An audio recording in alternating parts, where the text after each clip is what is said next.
Hello dears, നമ്മൾ ഇന്നിവിടെ discuss ചെയ്യുന്നത് ഫയൽ ഫോമാറ്റുകളെ കുറിച്ചാണ്.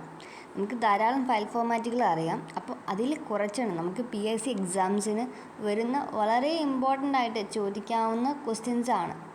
അപ്പം ഇതിൻ്റെ ഫോമാറ്റ്സുകൾ എന്താണെന്ന് പഠിച്ചു വച്ചിരിക്കുക. .mpg ആണെങ്കിൽ അത് ചലച്ചിത്ര ഫയലാണ്.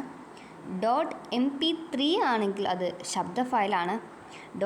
.mp4 ആണെങ്കിൽ അത് ചലച്ചിത്ര ഫയലാണ്. .jpg ആണെങ്കിൽ ചിത്ര ഫയലാണ്. .ods ആണെങ്കിൽ സ്പ്രെഡ്ഷീറ്റ് ഫയലാണ്. .odt ആണെങ്കിൽ ടെക്സ്റ്റ് ഡോക്യുമെൻറ്റ് ഫയലാണ്. .wav ആണെങ്കിൽ ശബ്ദ ഫയലാണ്. .avi ആണെങ്കിൽ ചലച്ചിത്ര ഫയലുകളാണ്. അപ്പോൾ ഇത്രയുമാണ് വളരെ ഇമ്പോർട്ടൻ്റ് ആയിട്ടുള്ള ഫയൽ ഫോമാറ്റുകൾ. ഇത് നിർബന്ധമായും പഠിച്ചിരിക്കുക. Okay, thank you.